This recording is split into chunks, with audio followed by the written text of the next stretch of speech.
در ولایت سوق دور سوم المپیاد جمهوری از فن‌های تعلیمی بین خوانندگان مؤسسه تحصیلات میانه عمومی آغاز یافت. در مراسم افتتاح چهاربینی گفته شد که در دایره تطبیق سیاست دولتی جمهوری تاجیکستان در ساحه معارف و با مقصد دریافت، دستگیری و هوسمندگردانی خوانندگان بالایقد دوری ولایتی المپیاد جمهوری راه اندازی شده است. با تاکید مسئولین، المپیاد فنی یکی از مهمترین چهاربینی‌های علمی معرفتی بوده. هدف اساسی آن دریافت، دستگیری و هوسمندگردانی خوانندگان با استعداد است. ابراز گردید که المپیاد فنی همچون یکی از وسیله‌های مهم رشد ذهنی و تشکل تفکر ایجادی در آماده‌سازی نسل دانشمند و رقابت‌پذیر نقش مؤثر دارد. در هر یک نومیناسیونی که غالبان سزاوار جایهای اول و جایهای افتخاری می‌گردند و دور جمهوری المپیاد فنی اشتراک خواهند کرد. برای برگزاری المپیاد فنی در دور ولایتی شرایط در این مکتب خیلی معاصر است، خیلی زمانه‌ای است.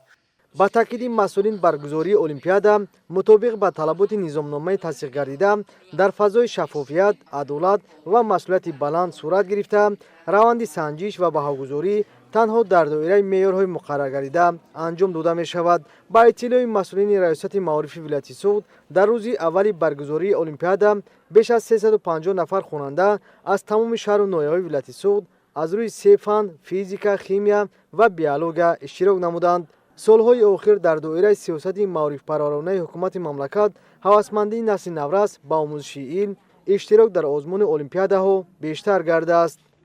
در المپیاد ولایتی اشتراک دارم که از دور ناحیوی جای یک را اشغال نمودم و به دور ولایتی را خواهد گرفتم. من به دانش خودم باوری دارم که در دور ولایتی نیز جای اعلا را گرفته به دور جمهوری نیز راحت میگیرم. سال 2025 برای معارفچیان سال باورور و دستاوردها ارزیابی می شود. اشتراک فعالانه خوانندگان در آزمون المپیاد جمهوری و بین المللی نظر به سالهای قبلی زیاد گردیده. دستگیری های پیوسته آموزگاران خوانندگان را در این جاده هوسمند نموده است. دور سوم المپیاد جمهوری از فن‌های تعلیمی بین خوانندگان مؤسسه تحصیلات میانه عمومی پس از انجام پروژه المپیاد نتیجه گیری کرده می شود. بهترین ها به دور جمهوری راه می گیرند.